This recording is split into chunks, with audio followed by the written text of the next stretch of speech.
ಅಂಕಲಗಿ ಶಿವಯೋಗಿ ಬಂದ ಮಣ್ಣಿಗೆ ಶ್ರೀ ಅಡವಿ ಯೋಗಿ. ಅಂಕಲಗಿ ಶಿವಯೋಗಿ ಬಂದ ಮನೆಗೆ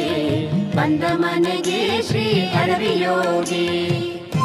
ಎತ್ತರ ಯೋಗಿಯ ಕಾವಿಯ ನಿಲುವಂಗಿ, ಕೊರಳಲ್ಲಿ ರುದ್ರಾಕ್ಷಿ ಹಣೆಯಲ್ಲಿ ವಿಭೂತಿ. ಎತ್ತರ ಯೋಗಿಯ ಕಾವಿಯ ನಿಲುವಂಗಿ, ಕೊರಳಲ್ಲಿ ರುದ್ರಾಕ್ಷಿ ಹಣೆಯಲ್ಲಿ ವಿಭೂತಿ. ಕಾಮಧೇನು ಮುಖವಾಗಿ ತೆಳ್ಳಗಿನ ದೇಹದ, ಕಾಮಧೇನು ಮುಖವಾಗಿ ತೆಳ್ಳಗಿನ ದೇಹದ.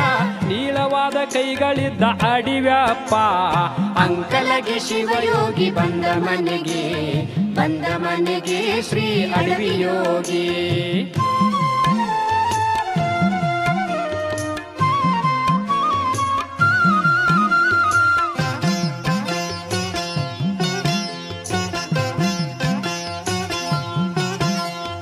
ಅಡವಿಯಲ್ಲಿ ಇದ್ದರೆ ಅಡಿವ್ಯಪ್ಪ, ಗುಡ್ಡದಲ್ಲಿ ಇದ್ದರೆ ಗೂಡದಪ್ಪ. ಅಡವಿಯಲ್ಲಿ ಇದ್ದರೆ ಅಡಿವ್ಯಪ್ಪ, ಗುಡ್ಡದಲ್ಲಿ ಇದ್ದರೆ ಗೂಡದಪ್ಪ. ಮಣಿ ಬಾಗಿಲಿಗೆ ಬಂದಾನ ನಮ್ಮಪ್ಪ, ಮಣಿ ಬಾಗಿಲಿಗೆ ಬಂದಾನ ನಮ್ಮಪ್ಪ. ಅಂಕಲಗಿ ಶ್ರೀ ಸಿದ್ಧ ಅಡಿವ್ಯಪ್ಪ.